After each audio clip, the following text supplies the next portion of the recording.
he'll be able to do that. The meeting is now live, Marcia. What's that, dear? The meeting is now live.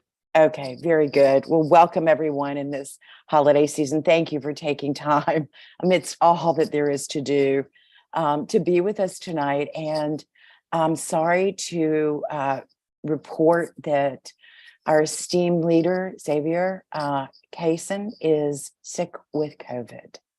So please hold him in your hearts when as he gets well. So we miss him and hope that he has a full and quick, speedy recovery. And I also just want to, for the values tonight that we bring today, I just want to bring the value of gratitude and peace, 2 values. Just so grateful for all the work and service and time and effort and intention that you bring to this work of the task force. Really, it is not does not go unnoticed. And also just because that is, I know that we're all here ultimately to have peace in this city. And that kind of, as we move through this process and fulfill this mission, it's just clear and clear that peace in ourselves, peace in our families of friends, and in our city and county and world is the most important thing of all in life. And so I'm just so grateful for your dedication and for all you give, and you give so generously. So thank you. Is peace and gratitude, can we all agree that that's the value that will hold us together during this time? Sound good? Thumbs up? Great. Thank you. Thank you. The first item on our agenda was a discussion on the template for the final report. Xavier is our fearless leader on that, and so we're going to table that until our next meeting. And because he is working on that and has the real expertise on that. And then I will pass it to Dwayne to introduce our research assistants. And welcome. Dwayne? So I want to give, thanks, Marcia. I want to give very special welcome to our 3 research assistants. One has been with us for a while, doing very volunteer work on different roundtables. But the 3 research assistants we have are Amaja Andrews, who is here with us today. Rose is also here, and the 3rd research assistant, Jacqueline Needs Adams, she's not here. She is a public policy student at Duke University, master's student at Duke University, and she brings lots of expertise that could support the violence interruption de-escalation roundtable, as well as the SRO and the youth roundtable. I will leave the other introductions for each of the research assistants who are here, because they can better introduce themselves. So I'll start with our veteran Rose, who all of you already know, but we'll still go ahead and introduce her to the public. Rose. Hi, everyone, and everyone listening. If you don't know me, I'm Rose. I am a lifelong North Carolinian and lived in Durham for 5 years before I headed out here to cold and dark Chicago to get my PhD degree, and I'm currently studying how cities are looking at public safety and racial equity, which is what brought me originally to the Durham Task Force. So I've kind of been volunteering and helping and hoping to kind of learn some takeaways for my dissertation work, and then have now sort of officially come on board as a research assistant.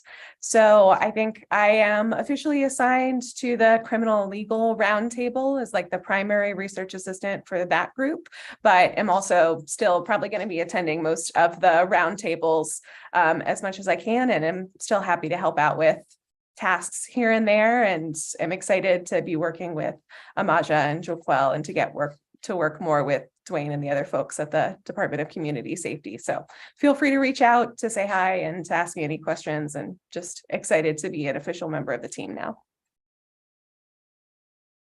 Thank you, Rose. Amaja? Hi everyone, my name is Amaja Andrews. I just moved to North Carolina in August from Georgia. So I'm really excited to be here. I just started my master's program at NC State. I'm getting my master's in anthropology. So large interest in cultural and medical, and what really interested me overall is like structural systems that are impacting people and how do we work on increasing safety overall, looking at that aspect. And so first semester, really excited. Thanks, Amaja. I also want to share that the research assistants are willing and very able to support any of the roundtable's work. So even if, for example, Amaja is focusing her leadership on the work for, say, Youth Roundtable or the SRO Roundtable, she's more than willing to help whichever roundtable that needs some research done, and that goes for Rose as well as Jaquel.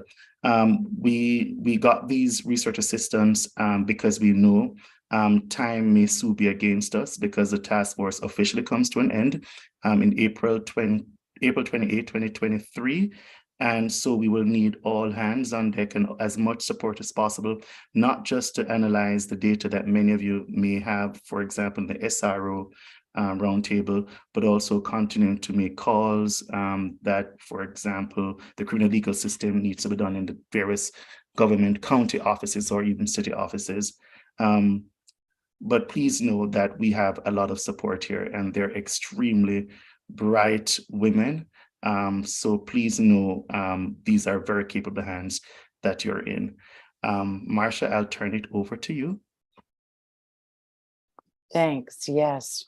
Welcome. It's so good to have research assistants and to have all those questions that we've got to be answered. Welcome, Muffin, halfway around the world. That's great. The next item on our agenda is to provide you all with an update on Prescriptions for Repair pilot program and to introduce you to the new coordinator of that program, Asmin Johnson. And she will give us this update. Asmin is a Durham native. She is a former teacher. She is a counselor with the Walltown program Urban Hope, has been for many years and continues to, and is also in the leadership committee circle, for Restorative Justice Durham, and is just a positive, affirming, brilliant energy to everything I have ever known her to be with. So thank you for being with us, Asmin. It's really, we're so excited about this program and that it's actually begun. So I'll turn it over to you. Thank you. Thank you, Marcia. I appreciate that introduction.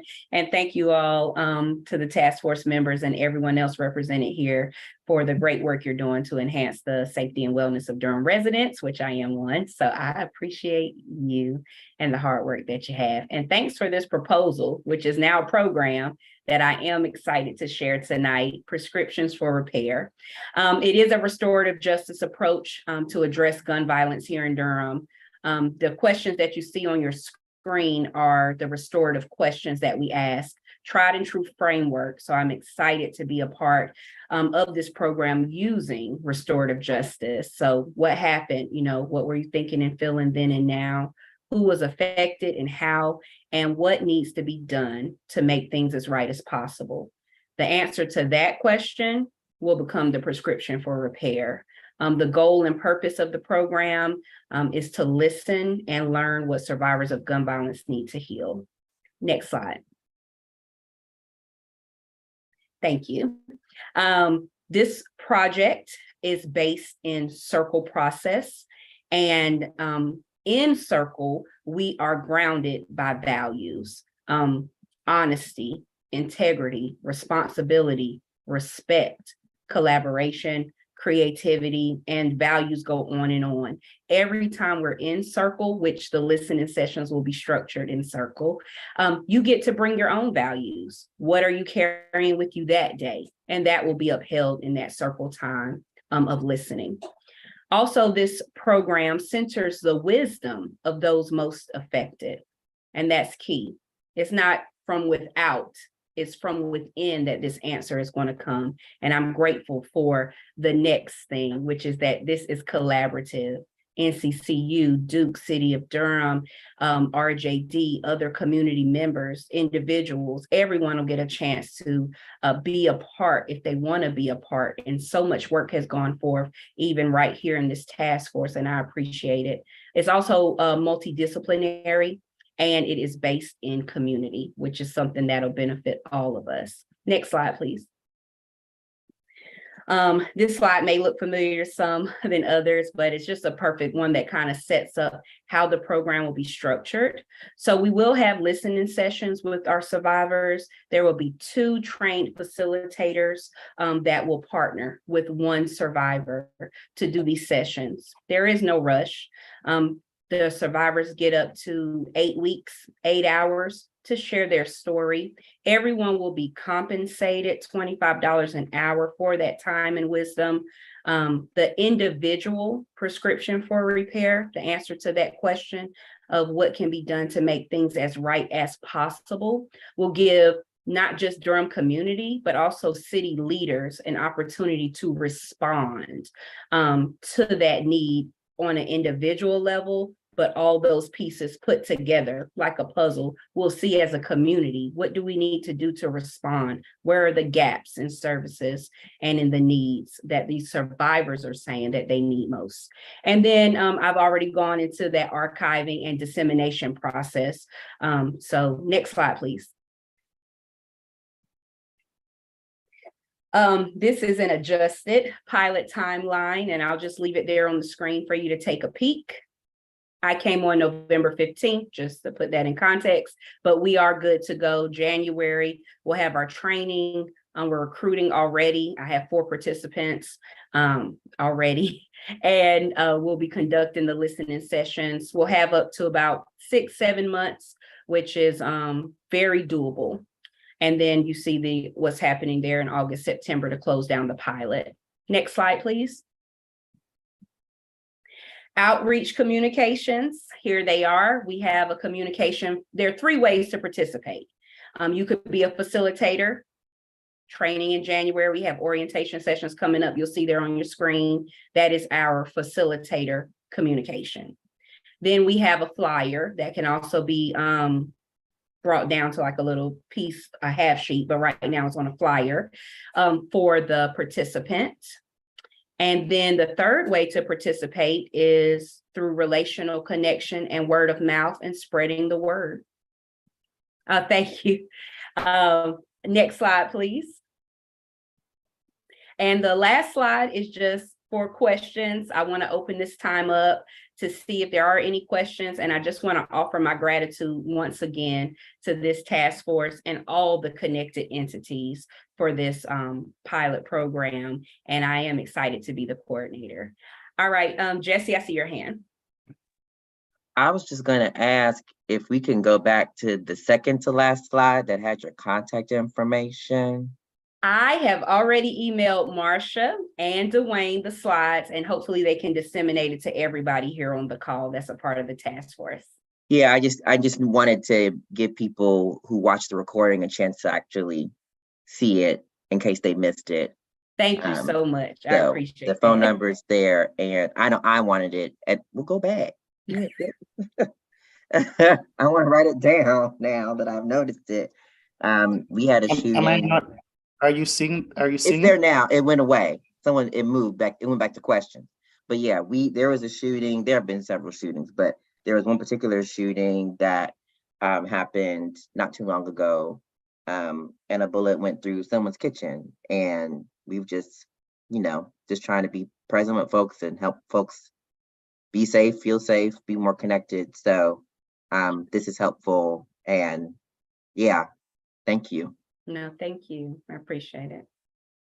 Mike? Your note for facilitators needed, I'm assuming that was a soft pitch that if any of us were interested in doing that as task force members, we would be certainly able to do that, since some of us were part of developing this proposal, and some of us have done listening sessions with other roundtables and other topics, or with ours with victims of homicides families. So Yes, I would say all are welcome. I have not been given any restrictions. So please, yes, contact me, let me know. As you see, orientation is this Saturday as well as Tuesday, but being that I see this as something that'll be unfolding. So training is something that's going to be ongoing month to month. I easily see January, February, March, maybe even April. We need 20 facilitators and 40 participants. So yes, thank you for that. I can't see any other hands on my side, but unmute yourself if possible and come on. Okay. I'd just like to add that this pilot will hopefully supply some really accurate, insightful wisdom to the city based on experience, so that we may begin centering our responses to violence with those who have been harmed. Right now, Durham has absolutely nothing in place for people who have been harmed by violence. You can get services if you have been arrested and charged, but if you've just been harmed, it's a desert. And so this, I think, should hopefully be able to also inform what kind of Office of Survivor Care can be created. But I think that this, and also when Xavier and I spoke to the city council twice, one of the things that we were able to say is that this task force comes from the community. Each of us volunteered to do this, volunteered ourselves because we care deeply about the safety and wellness of this community. And so if there's anybody in this town that qualifies and that could use this information, it's y'all. And also, I just know it's hard to live in Durham without knowing someone who's been shot. So I really encourage y'all to call your friends and have, and everyone and let them know that they hold the knowledge that we need to do next steps in Durham. Marcia, would it also be fair to say, since this is the first proposal the task force has approved, that the city and has also approved, that the good results of this, I think, will go a long way to boosting our credibility, or whatever, however you would say it, when we present other proposals later. They can see one that was approved that's already ongoing, already working, and it'll hopefully make the city and the county more inclined to approve others on other topics. It's a good point.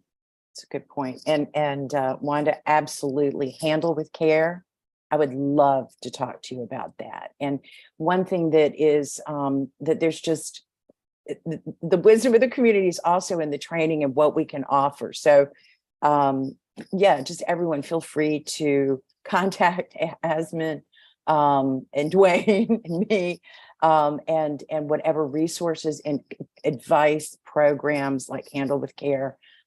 We definitely want to have that with us, to be a part of that. Any other questions or comments? No? Okay. All right. Well, thank you so much. I appreciate you guys, all of your hard work and dedication. And thanks for listening. Thank you, Asmin. It's great. Please stay. And so you said it's okay if I stick around, right? Okay, I'm here. Thank you. That would be terrific. That would be terrific. Next, and the last item on our agenda is to address the staff shortage in the jail. I think many of us, I know that I do, and Mike and others, and Muffin, we have friends who are now incarcerated in the county detention center or jail, county jail. And the conditions there are in need of being addressed. So I'm going to turn it over to Muffin.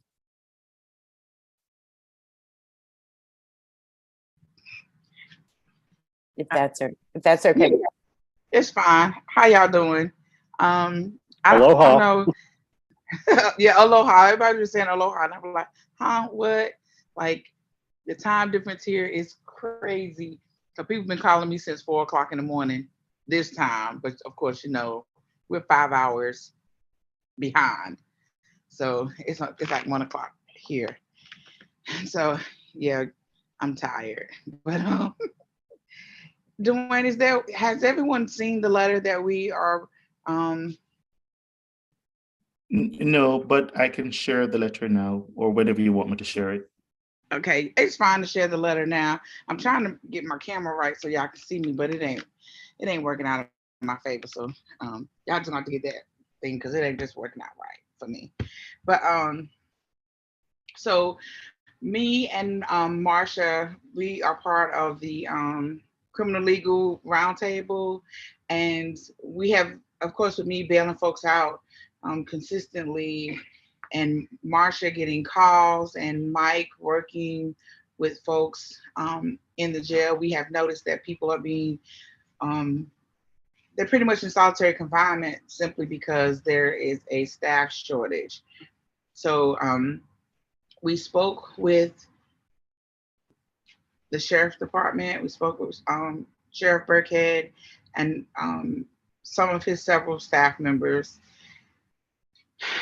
And they told us pretty much that they're short staffed. And so for safety reasons is why they have,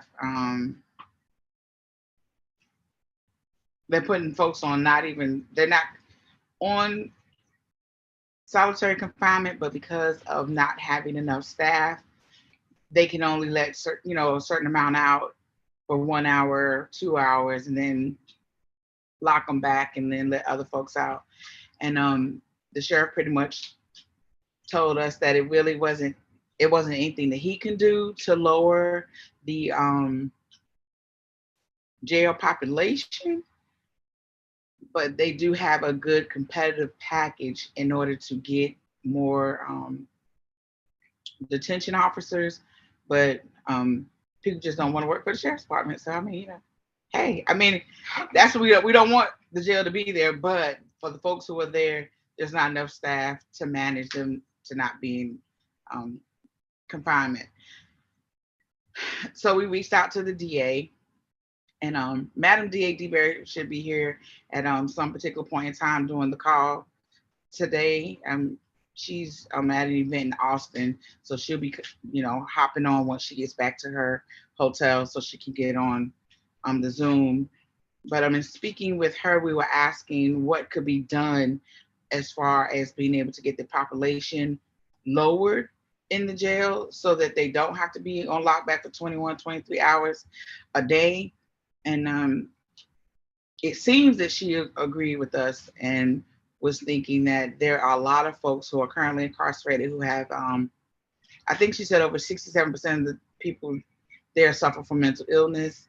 And it's hard to address those issues without incarceration because there aren't enough facilities to be able to send folks to facilities as opposed to sending them to jail. And that's the first thing that officers think when they go and arrest someone, that they don't have a place to take them other than the jail. So we're asking them to meet and decide who can be free immediately and who can't be free immediately. But you have a lot of folks who are in there for like trespassing, larceny. There are not a lot of people in there who are in there for being accused of killing someone or raping someone, because we say you want to free them all and everything. People automatically go to can we go to why you want to get murderers free and things like that. But everyone that's currently right now in the county jail have not been convicted of a crime. They've only been accused of a crime. And so they may be accused of murder, but that doesn't necessarily mean that they committed an actual murder. And so we're wanting folks to be able to sign on to this letter individually, or, oh, look at the baby, or as as an organization to sign on and show their support for getting the DA's office, the sheriff's office, the magistrates and the judges to come together to be able to reduce the population so people don't have to be on solitary confinement, because solitary confinement messes with the mental psyche. And even if folks don't have a mental health issue when they go into jail, when they leave out, they have one, because solitary confinement messes with your mind. And so let me see.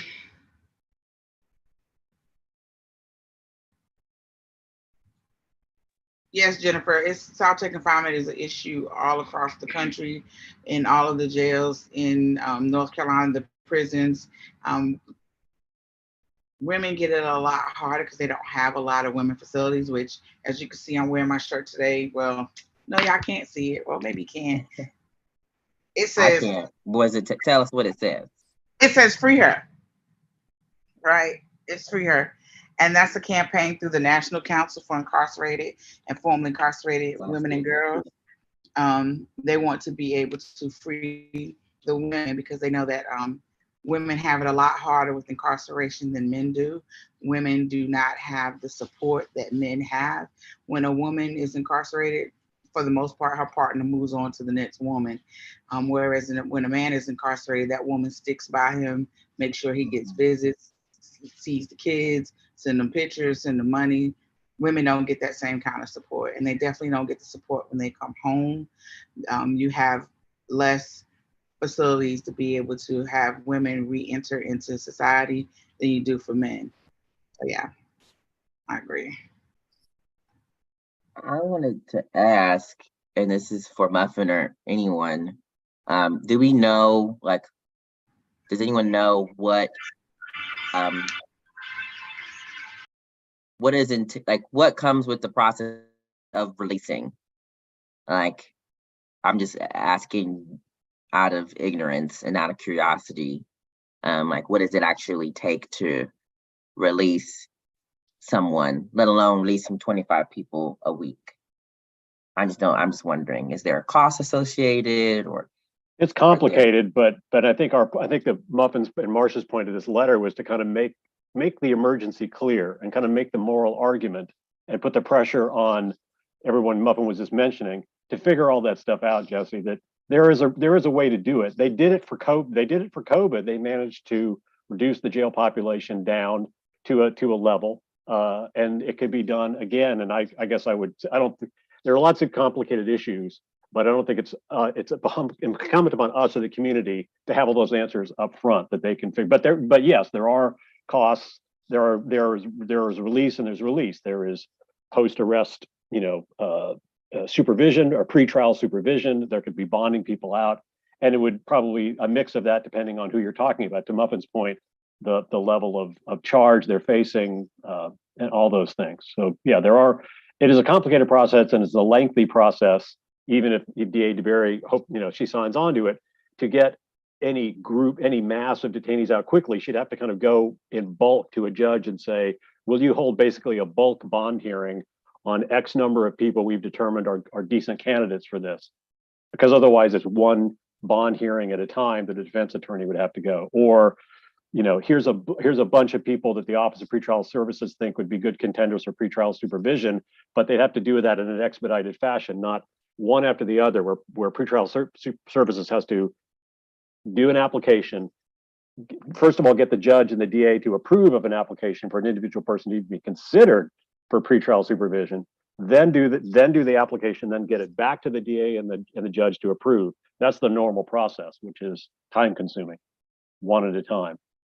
And clearly, to more quickly address this emergency, you'd have to come up with a better way to do it than the way it's done now.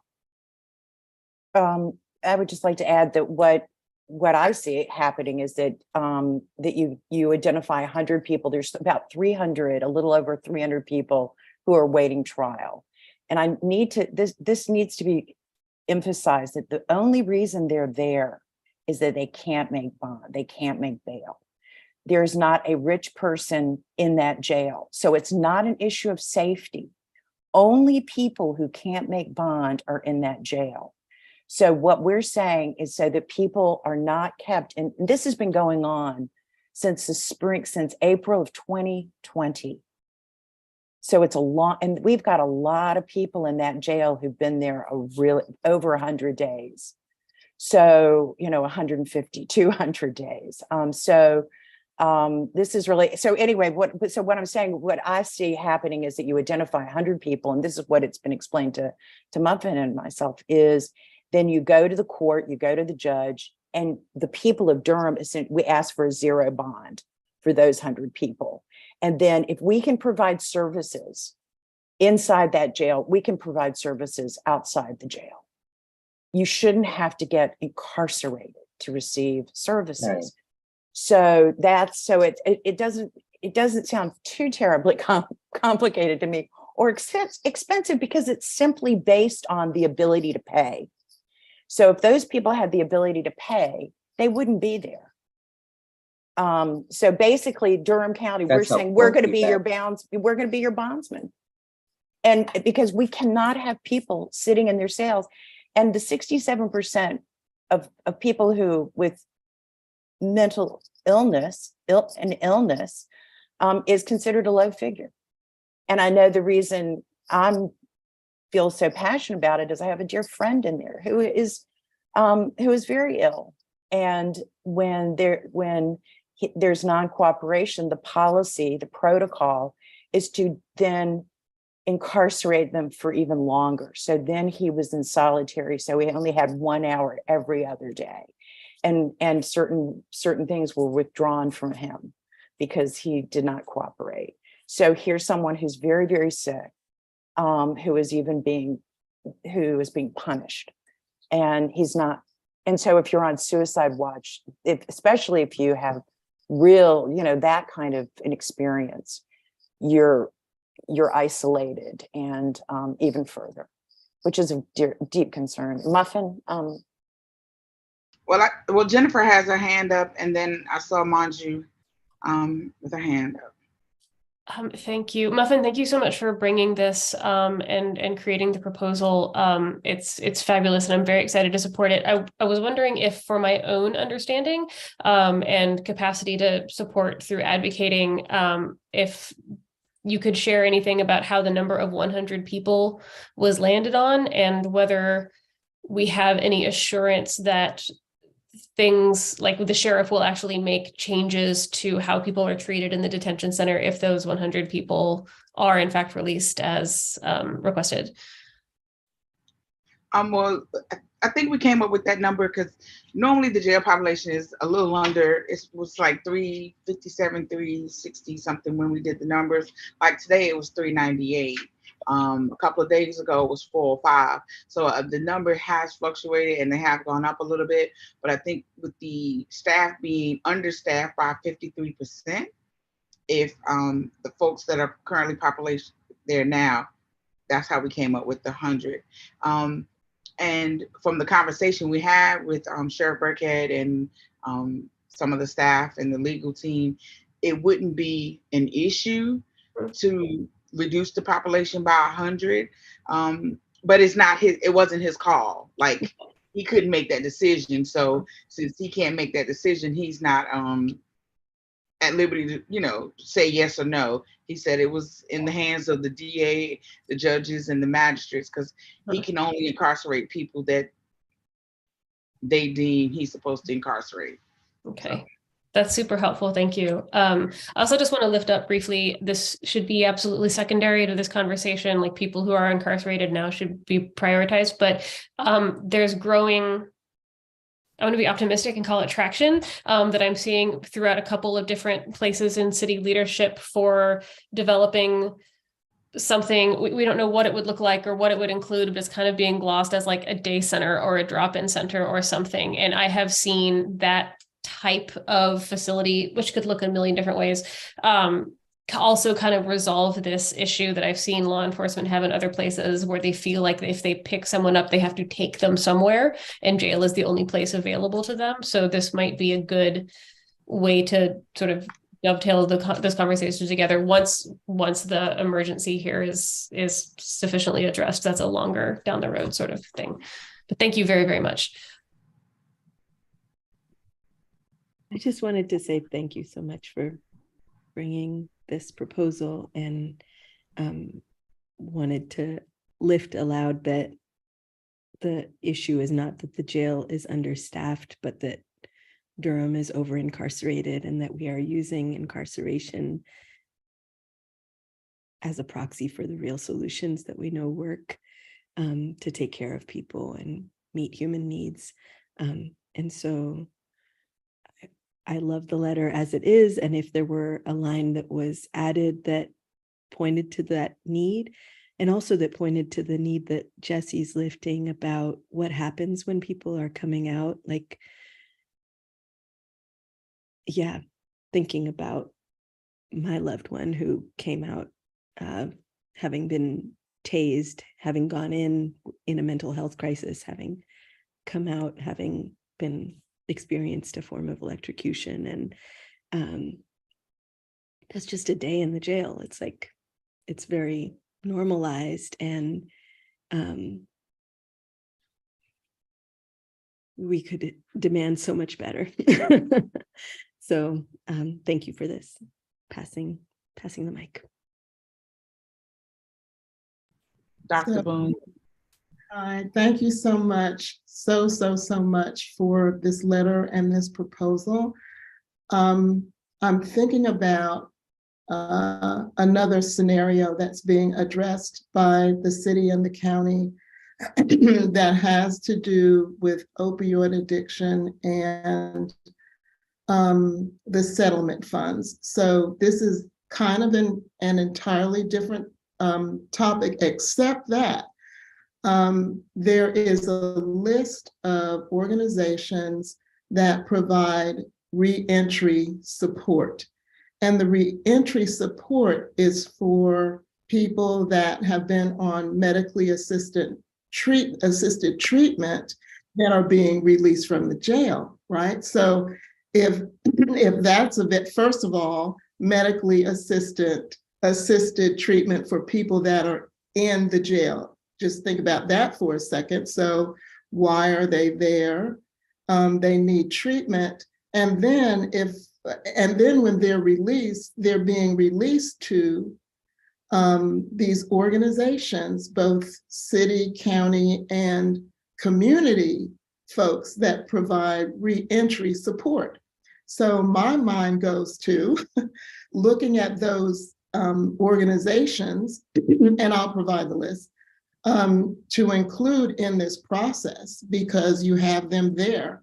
Also, that provide housing. I mean, there are all these resources that we are thinking about using for individuals that are released because with addiction, but these same organizations can be used for this. So I just wanted to lift that up as a capacity builder for individuals that may come out of jail that could be supported by so many of these programs. So thank you. Thank you again.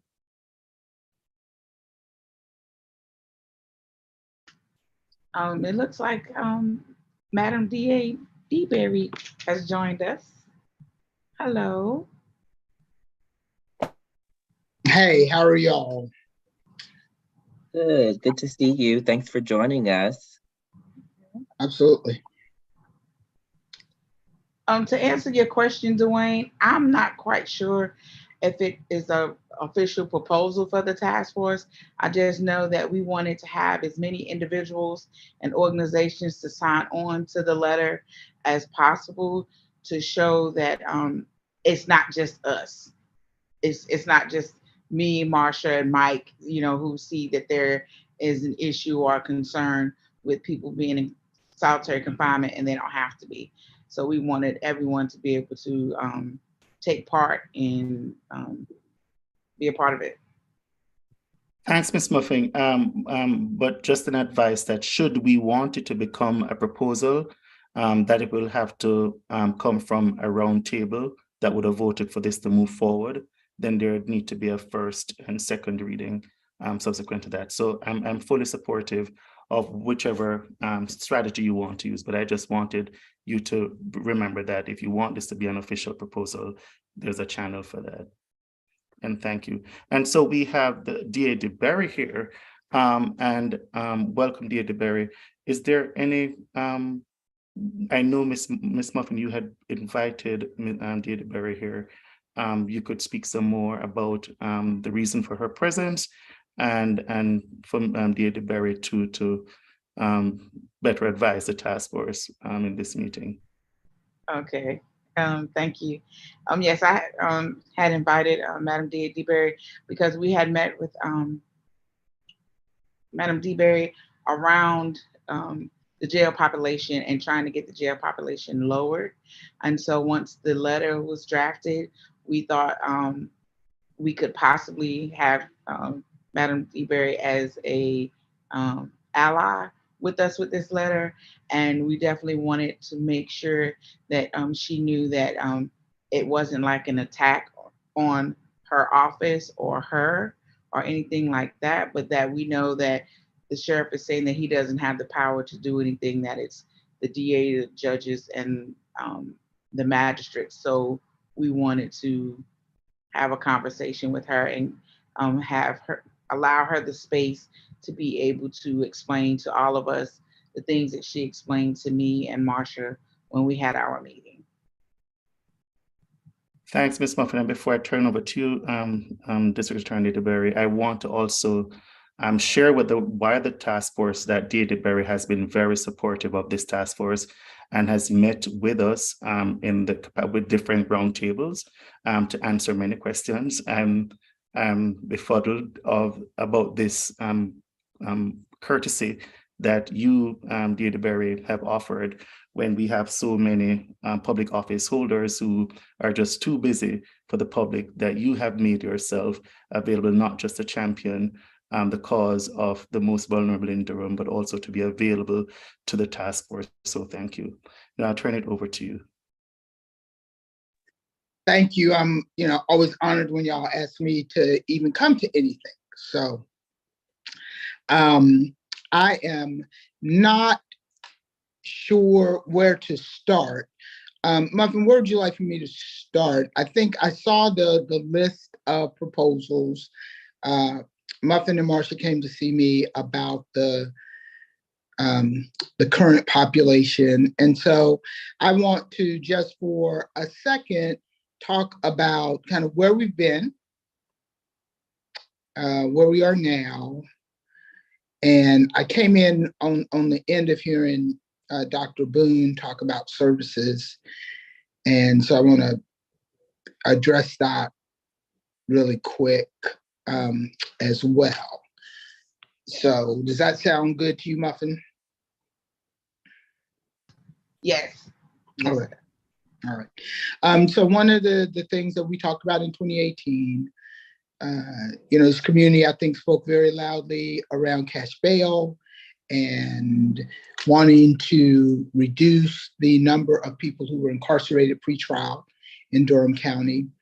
And over the last 4 years, we have accomplished that. I think we are down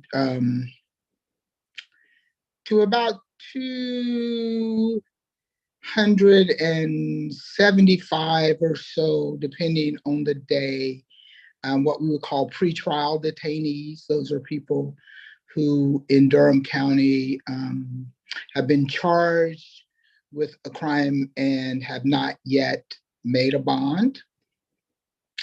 That is down significantly. I think it's Duke we've been working with our data partners at the Wilson Center at Duke.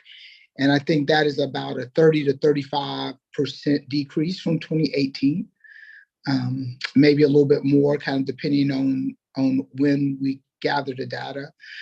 but that's where we are now.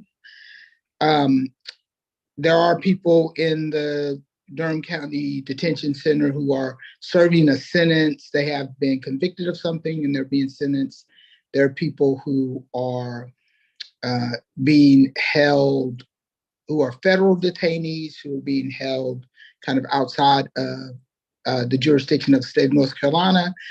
And then there is, I think the sheriff participates in the misdemeanor confinement program, which means that for some detainees who would otherwise go to state prison, they do their sentences. They may be from another county, they may be from Durham County, but they're doing their sentences in the Durham County Detention Center as opposed to being assigned to a state prison. And so that's kind of the mix of people who make up that current number, that 300 or so number. I heard Dr. Boone talk briefly, and so I'm not sure the context, but I heard her talking about treatment in the detention center. You know, my office is not interested in, we don't think that it's appropriate to hold people just for treatment purposes. And so we do not ask the court for that. Generally, if somebody is being treated for substance abuse or mental health issues or health issues, some kind of co-occurring disorder, that is in addition to their confinement for something else. They may have a probation violation. They may have participated in one of the diversion courts, and the court has ordered them they may not have done what they needed to, and the court has ordered them confined. But we don't believe that we don't believe that confining people to the Durham Detention Center for treatment is appropriate or necessary. So there's that. And then I guess for the final thing that I'll address, and then I'll take questions or concerns or whatever people have for me. I saw in the information that Muffin shared with me this morning that the goal is to reduce the current jail population by a third. I think that's correct, 100 out of the 300. You know, we look at the jail population every day. We generate a low bond list for people who have a low bond. We will try to, every day we are trying to get people who have not been convicted of anything and have low bonds. We don't think it's appropriate for them to be detained pre-trial. And so every day we're working on that. And it's the judges who make the decisions on the bonds. We don't make those decisions, although we can certainly say to the judge that we don't think that these people are public safety risks, that the only people we think are public safety risk are people who are at risk of flight. And when we say risk of flight, we really mean to another jurisdiction or another country, not to Raleigh or, you know, Chapel Hill or whatever. And people who are a danger to themselves, but mostly a danger to others. If they're a danger to themselves, they should be receive some kind of mental health treatment. So thanks. I think what we're really asking you is if you would, since those 100 people that we need to get out, so everybody else isn't in solitary, is that if you would commit to finding those 100 people and then giving them the people of Durham will be the bondsmen, and that you go to the judges and ask for a zero bond. That's the only way through this, because it's an emergency situation. We can't have people day after day, month after, there's no end in sight. The sheriff was very clear about that. There is no solution on the horizon for increasing staffing in the jail. So it really is an emergency situation. And so we're asking you, we will give you the support in this through this letter to the judges. But we felt that, that we didn't want to address the letter to you because you're with us. And so and I have any objection to that, Marcia, but if they have attorneys, I can't do that. So if they have an attorney, which everybody who is detained should have,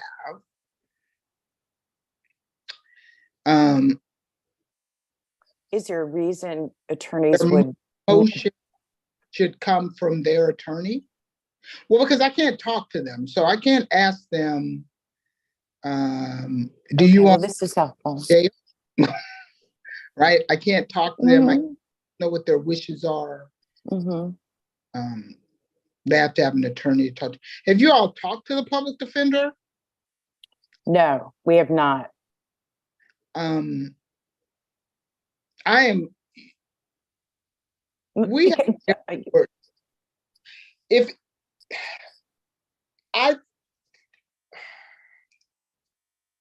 going to suggest this, and then we'll see if it works. I think if you talk to the public defender about identifying those 100 people and then working with my office to try to get as many of them, either their bonds unsecured as possible, I will definitely commit to working with the public defender on that. It is just difficult for me unilaterally to do that when people are represented. Thank you. That's really helpful. That's great. Jesse? We have jail court every day, so it's not that it couldn't happen, but there's a process for it to happen. Yeah, I think that's why I'm trying to listen and understand the process from people who are more experienced and aware, rather than making suggestions that wouldn't really work within the process. I think one question I have too is, like, from December 15th and on, right? Like, is there something that can be done to engage with judges, like, so that you don't want, I guess I don't want to like see people like do all this effort to get 100 people out, and then the judges are still setting bonds, and then another 100 people are back in, you know what I'm saying? So I guess I'm wondering too, like, is there something to be said for what happens tomorrow and forward to judges to say, like, can we have zero bonds given these emergency considerations? Like, because if that's the case, like, does that question make sense? Yes. I'd be confused as to, like, if a judge understands that there's this overpopulation, there's understaffing, however you want to like narrate that, why send more people in? Yes, I think, so that's I think a really, there was a complicated answer to that question. I'm gonna try to make it less complicated. Madam DA DeBerry, I think we should really be concentrating on our magistrates first, because the magistrates are the ones who initially set the bonds first, and then the judges are dealing with the bonds that were already preset by the magistrates. So by the time the judge, they already got one. We need to be having those magistrates understand if someone is arrested for trespassing or, something like that doesn't really carry a full sentence, they should be in the first place. Well, really, we should be talking to DPD because there's no real reason that anybody should have a bond for trespassing. Those can be, a lot of things can be just citations to come to court. And so that's what I'm saying, it's kind of a complicated thing. So Okay. there's a lot of people can just be cited to court for things like trespass, for something that they couldn't get, like nobody should be detained for trespassing because you cannot go to jail for trespassing in North Carolina. You just can't. You would have to have trespassed 100 times, and even then, there's a community sanction for that, not jail time. So the question is, who gets brought down to get a bond set to start with? And there are not 100 people going to be charged with trespassing, Jesse. It's just, that's generally just not what people who have a bond set are charged with. Generally, what people have a bond, there are people there who have probation violations that keep them in there until probation court. So that's one avenue of addressing that. But most of the people there have been charged with felonies. And that's why they have a bond set, is because they have been charged with a felony. And law enforcement has to bring them in and have that bond set. They've been, either indicted by the grand jury or they've been arrested, and they have to have a bond set. That's by statute.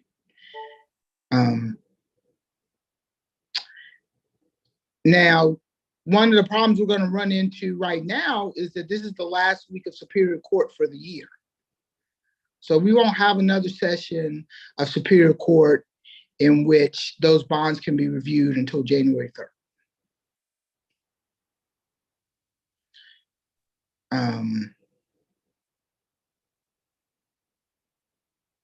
And so I think the question is, I think we're just talking right now a lot in hypotheticals. What would be really good is if you talk to the public defender, they bring me a list of 100 people, and we strategize around those 100 people, around those individual situations, and what we could do in those 100. Most of them will probably be represented already by the public defender's office because they're indigent. If they weren't indigent, they wouldn't be in the detention center. So, is that how you did it with COVID? Was this the process that you used when you reduced and maintained a reduced jail population? Well, what happened in COVID is, one, they arrested fewer people. That was the number one thing that happened in COVID. Okay. Is that fewer people were arrested. Mm-hmm. Only people who were the most dangerous, who were perceived to be the most dangerous or charged with the most serious cases were arrested. And yes, and then for everybody else, it was just, everybody was pulling in the same direction. Because remember, at the beginning of COVID, we had no idea how fast it was going to spread, what it would look like for people who were confined. So people were just much more willing to move quickly. A lot of that urgency has been lost. Mm-hmm. So who, with this letter that we're going to disseminate throughout the community, because one thing that I find very kind of shocking is that people have no idea that the folks in that jail are truly isolated. when, if you ask your friends, do you know that people are being kept in their cells in a solitary cell 21 to 23 hours a day? People don't know it. So should we address this letter? Would it be most helpful to address it to the judges, to you, to Dawn, to the police, to the sheriff, and to the chief of police? Yep, Okay, to everybody. everybody. Okay, that was one of the, I really appreciate that. It's one of the questions I've wanted. Okay, that'll change. All right, that's helpful. Thank you. Mike has had his hand raised. Thank you, DeBerry, for meeting with us. And I know you've met with some of us on the criminal legal system roundtable and other topics. And there'll be more that will be other topics in addition to this one. We'll be talking with you. We've developed a good working relationship with Dawn Baxton on other topics, and we'll come back to her. We're reaching out to the State Office of Indigent Defense Services because, as you know, they carry a large burden of representation of indigent clients beyond the Public Defender's Office. But as you also know, there's much less kind of continuity and oversight over how those private court-appointed attorneys operate relative to what Dawn Baxton can direct her APDs to do. But and all of this, of course, we're also at the same time, Muffin, Marcia, myself, and others, we're working on expanding with CGRC on expanding pre-arrest diversion beyond what it is, as you well know, on expanding post-arrest diversion from what it is, on especially doing whatever we can to end cash bail in Durham, what we can do at the local level. So we're addressing all of what you say, these kind of root causes and the real need to get fewer people in the jail in the first place. But those are all longer term solutions. Is there really not, other than what you say, a kind of impromptu meeting, ad hoc meeting between you and the Public Defender's Office, and obviously we'd need to bring in the Office of Indigent Defense Services and the magistrates to try to more quickly address this question? Or is it the process that we have, the process that needs to be retained, unless a new Superior Court judge, a new Chief District Court judge kind of gives more direction for more impromptu, quick change from the top down? Yeah, I mean, the magistrates are the front door. They don't make any changes, though. So the magistrate initially sets the bond. They set it based on the schedule. But in Durham County, most people are seeing a judge within 24 hours. And the judge is either blessing that bond or making some. Now, when I say work with the public defender, generally what happens after a bond has been set is the defense asks for a bond hearing to have that bond adjusted. And, we could, Dawn, when a defendant asks for a bond hearing, they usually come to the prosecutor and they say, hey, can we agree on this bond? This person can make X. And they'll make an argument to us and we'll say, okay, this person's not a public safety risk or whatever. And we can join in asking for that bond. And usually the courts will agree if we ask together. And can that at least happen rather more quickly than, as you know, the months and months it can take for an individual detainee defendant in the jail for their defense attorney to request and get a bond hearing? That can be a very long process. Sure. Are you able to speed that up? I'm not able to speed. Not you personally, but yes, like I said, if we had a list of 100 people and they were represented by the Public Defender's Office, the Public Defender's Office was appointed to represent all 100 of those people, and they put together bond motions, and we consented to those bond motions. And we had judges who would agree to sign them. That could happen.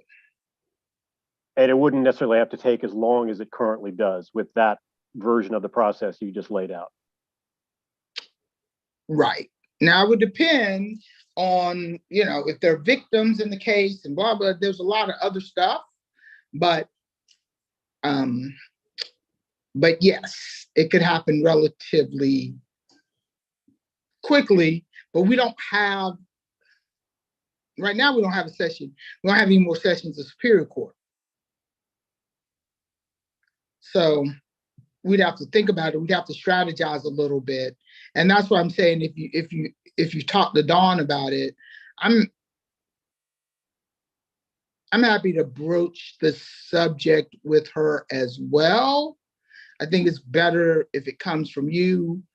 She is very naturally distrustful of the prosecutor's office. So, but I think if we were to put our heads together, we could figure out a way to do it.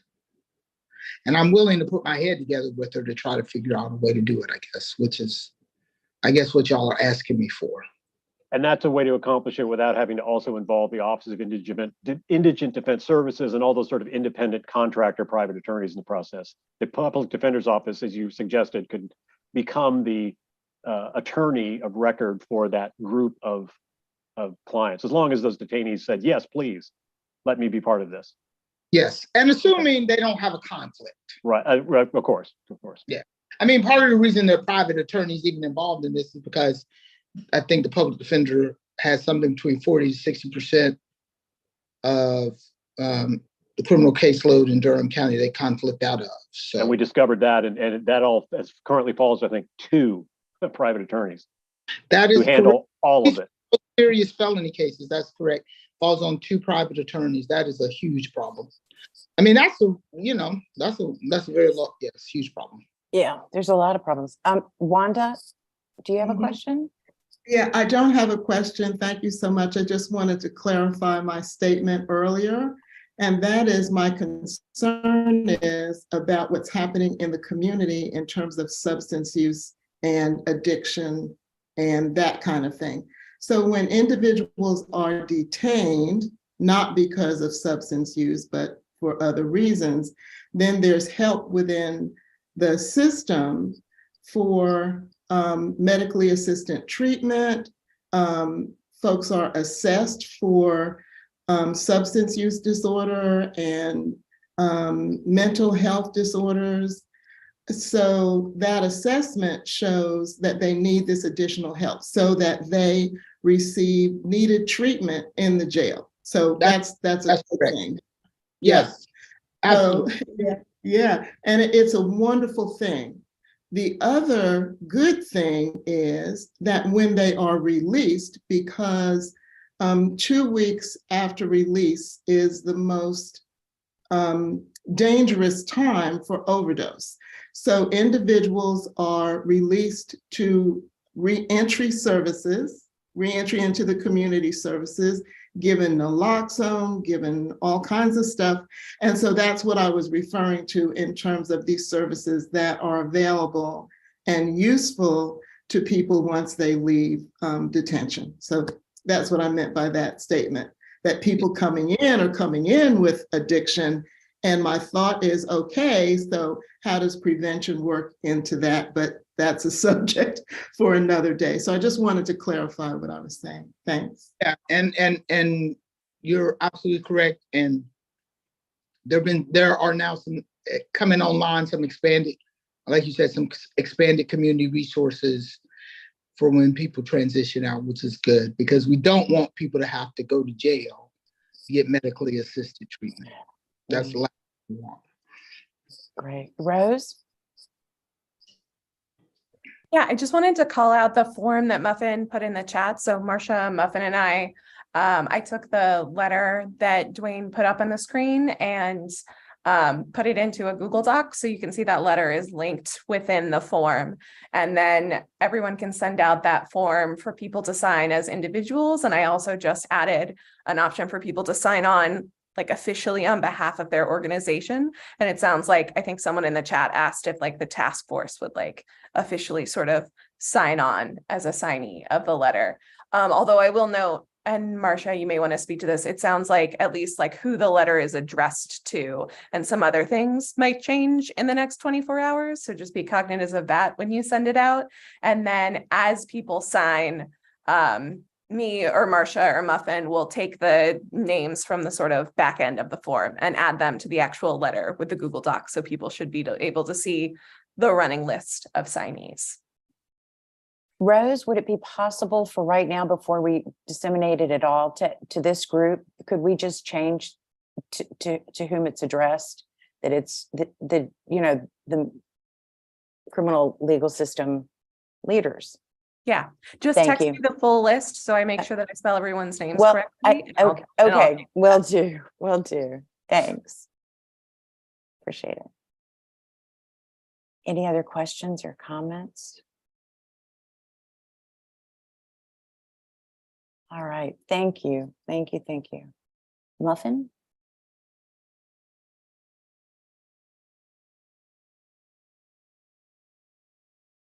Thank you.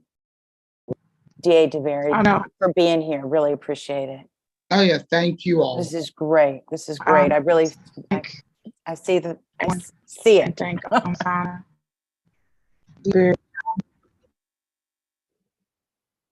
All right, well, just let me follow up with me and let me know where your conversations are with PD Baxton, and then I'll try to close that loop. Thanks a million. I really appreciate it. This is great. Thank y'all. Take care. Thank you for everything y'all are doing. This is important work. And, I say all the time that it is, while people think it's the work that we're doing, it's really the work that everybody in this community is doing that is making a difference. So thank y'all for that. Thank you, and have a great holiday. Hope You you get too. some rest. Come home safe. Thank you. Bye-bye. Bye. So Marcia, we're going to be closing now, I'm imagining. But before we close, I wanted to share an anecdote and make my general point. So earlier this week, I was in my car and I heard an announcement that CNN was about to, New York Times was announcing the Person of the Year. In reality, I paused to hear if I would have heard my name. I didn't hear my name, but Jesse, fix your face. But then it did bring me to a very poignant reality that for me, you all here, and men, I respect each of you, but the women especially here. I look on my screen and I see very powerful, dynamic, impactful, bright, courageous women. And most of you have already spoken to individually throughout the year about how I admire you. And I want to raise this again, that you women, each of you, you're powerful, you're dynamic, you're amazing, you're bright. And I'm honored to be sitting among each of you, with each of you in all the round tables at the task force meetings. And I hope that your work will not go in vain. And I get the impression, given how appropriately pushy you each are, that the work will not be in vain. So thank you so very much for the very hard work that you continue to do for Durham's most vulnerable population. Dwayne, you teed me up perfectly because I couldn't let us end without highlighting one of our particularly powerful women, Muffin. Marcia got really appropriately agitated about this topic, this emergency situation, as she mentioned, because of a young guy we both know and she's known since he was a kid. We need to meet with Burkhead, asked Muffin. Within the hour, they got a meeting with Sheriff Burkhead. We need to meet with DA DeBerry. Muffin makes a call. Within the hour, they meet with DA DeBerry. So thank you, Muffin. You have great influence and you use it in the best possible ways, as to Wayne's point, we hope to the best effect.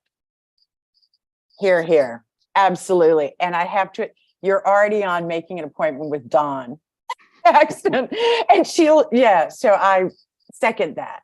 You are. Yeah, we can get the runaround for weeks and months, and we. That's right. Muffin makes a call. It happens.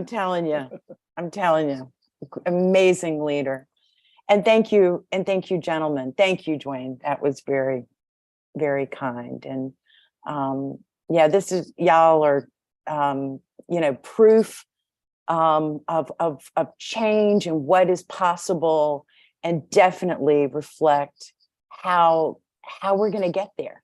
I think we have the vision, we have the passion, and we really will together make some really, really critical changes to have a city of belonging and respect and dignity and healing. And most of all, and those are the elements of peace. So with that, I just want to wish everyone a really happy holiday, and that you get plenty of rest, and send lots of good energy to Xavier, and have fun too, and get what you want for Christmas or Hanukkah or Kwanzaa. So with that, we'll say good night. Thank you all. See you in the new year. everyone. Good night.